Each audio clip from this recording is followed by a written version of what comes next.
Hello everyone and welcome to Study IQ English. I am Joycey Joy and in this video we'll be discussing about different types of budget. Let's get started. First, let us understand a bit about the budget. Budget is the annual financial statement of the central government.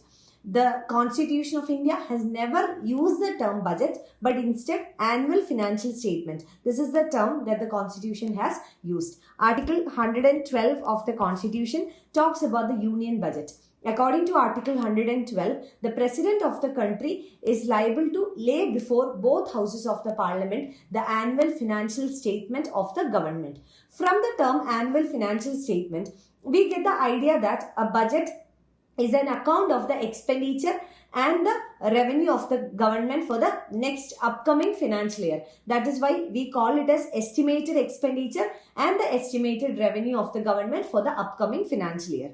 So, the finance minister of the country presents the annual financial statement in the Lok Sabha, in the lower house. Even though it is laid before the parliament by the president, the presentation of the budget is made by the finance minister in his or her budget speech. So, the presentation of the budget is called as the budget speech.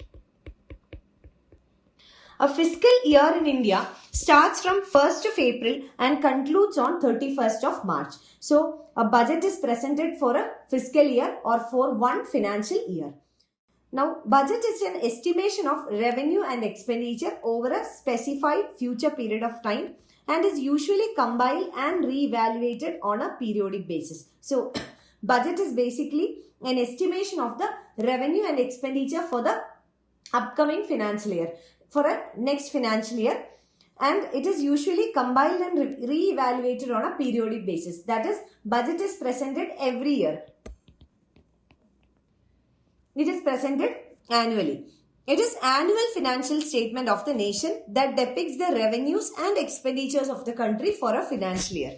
The government budgeting is deliberated by the legislature, sanctioned by the chief executive or the president, and prepared by the finance minister of the country. This is important. The budgeting is deliberated by the legislature. Legislature is a law-making body, that is the parliament. Sanctioned by the chief executive, that is the president. President is the executive. And prepared by the finance minister of the country. Now, coming to different types of budget. Budget can be balanced budget, surplus budget or deficit budget, depending on whether the expenditure or the revenue is on the higher side. So, these three classification of budget, that is whether a budget is balanced, surplus or deficit, is based on the expenditure and the revenue figures. If the expenditure is higher than revenue, then it is called a deficit budget. If the expenditure is less than the revenue, then it is called a surplus budget. And if the expenditure and revenue is the same or equal, then it is called a balanced budget. So, based on the expenditure and the revenue figures in the budget, it can be classified as a balanced budget, a surplus budget or a deficit budget. Then there are three other types of budget, which is zero-based budget, outcome-based budget and gender budget. We will be discussing each one in detail. First, coming to a balanced budget. A balanced budget is one in which the government's predicted revenue, because a budget is always for the forthcoming financial year. So, predicted revenue of the year is equal to the anticipated expenditure. That is, the total budget expenditure equals to the budget receipts. That is a balanced budget, where the budgetary expenditure equals to the budgetary receipts or the revenue. Budgetary receipts. That is a balanced budget. For instance, if the budget expenditure is 2 lakh crores and if the budget receipts are 2 lakh crore, then it is a balanced budget. Why? Because in this example, both the estimated receipts and the estimated expenditure of the government is the same. That's why it is a balanced budget. There is a balance between expenditure and the receipts of the government. Next is deficit budget. As we have already said, a deficit budget is where the budgeted expenditure is higher than the budgeted receipts. So, expected government spending exceeds the expected revenue. So, here the expected expenditure would be higher than the revenue or the receipts of the government. The expected revenue of the government is less than the proposed expenditure of the government. The budget is said to be a deficit if the expenditure surpass the revenue over time. Here, total budgeted receipts is less than total budgeted expenditure. This is important. The shortfall is usually compensated by borrowing. Suppose if in a budget the expenditure is higher than the receipt, the government will compensate for the shortfall in the form of borrowings. Borrowings can be from the public or pulling funds from the accrued reserve surplus. A deficit budget is a government liability since it adds weight to the debt or diminishes the government's reserve stock. Why a deficit budget is a liability for the government? Because when there is a deficit budget, government has to resort to borrowing. And borrowing is definitely a liability for the government. Or in case there is another option called reserves. If the government has a particular reserve, government will have to take the fund from the reserves, thereby diminishing the reserves. When large sums of money are required for economic growth and development in developing countries like India, and it is not possible to generate these funds through taxation, deficit budgeting is the only choice. Now, in case of India, we continuously have deficit budgets because we are a developing country, our expenditures are higher than the receipts. The deficit budget is used to finance planned development in developing countries, and it is used as a stability tool to limit businesses and economic swings in rich countries. Next is a surplus budget. Surplus budget is when the year's predicted revenues exceed planned expenditure. That is, the receipts or the revenue is higher than the expenditure. Estimated receipts are higher than expenditure. Budgeted receipts are higher than budgeted expenditure. The government's financial stability is denominated or demonstrated by a surplus budget. If a country or if a government has a surplus budget, it means that the government of that country is financially stable. The country is financially stable because the country has more avenues for receipts than incurring its expenditure. When there is too much inflation, the money supply would be high.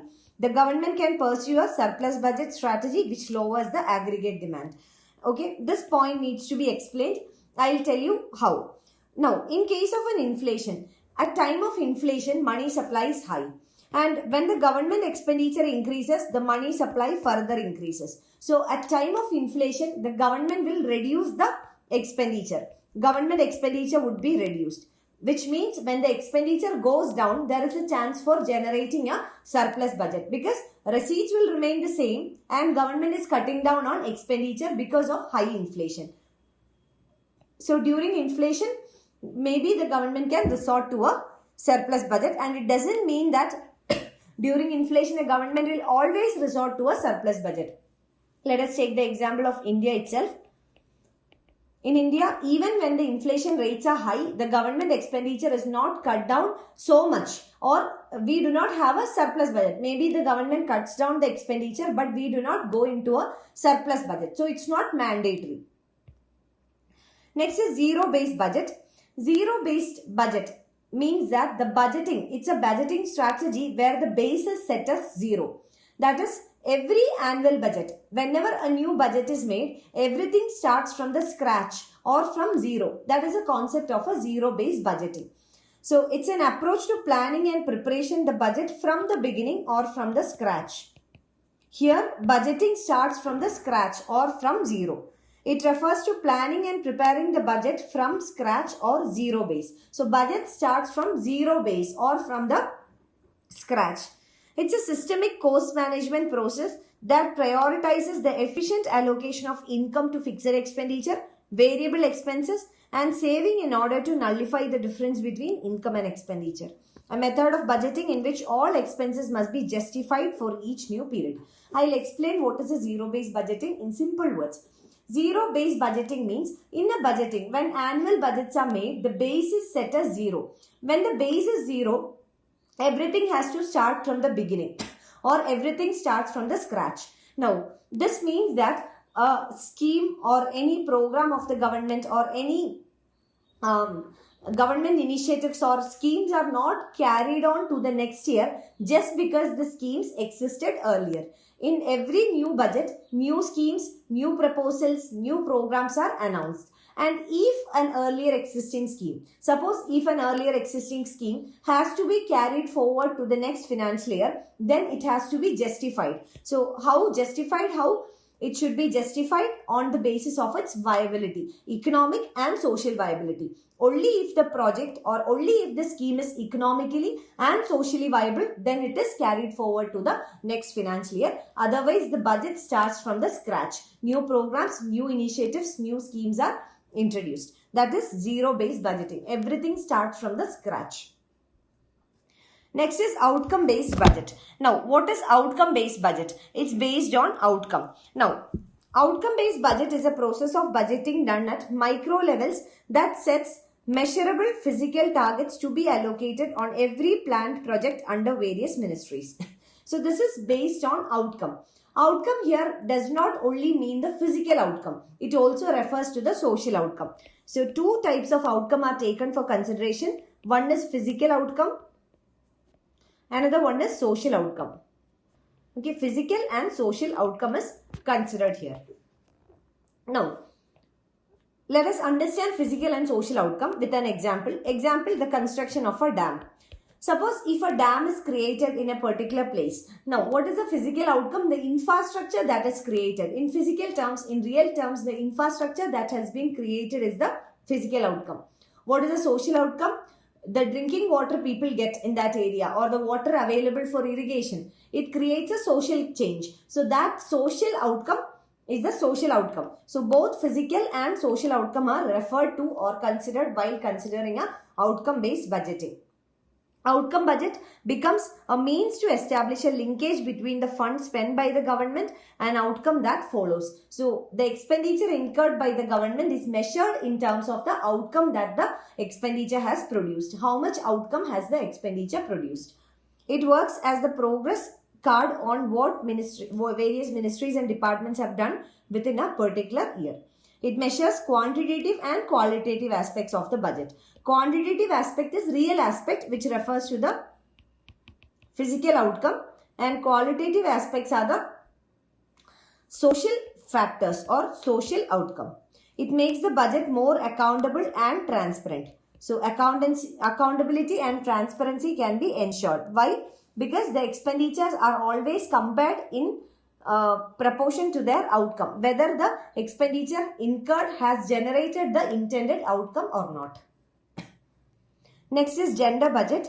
Gender budget is not an accounting practice, but it continues or it is a process of keeping gender perspective in policy formulation, implementation and review. So, gender budgeting is not an accounting practice. That means it's not any method of accounting or any type of accounting practice that is considered, but it is a continuous process of keeping a gender perspective. Whenever a new policy is made, whenever a new policy is implemented, and when the policy is reviewed, a gender perspective is kept. That is, a gender perspective is kept in mind by the policy makers by giving priority to the vulnerable group. It entails dividing the government budget to establish its gender differential impacts and ensuring that the gender commitments are translated into budgetary commitments. So, gender commitments gets translated into budgetary commitments. It's an effective method for achieving gender equity to ensure that development benefits reach women as well as men. This is to ensure equity and equitable distribution of resources. That is, the purpose of gender budgeting is to ensure that whatever is the benefit or whatever is the outcome of any program or any scheme announced by the government, it equitably reaches both the gender, that is men and women equally. So that is the purpose of gender budgeting. So these are the different types of budgeting. I hope this was a useful one for you. Thank you so much for watching. I wish you all the very best.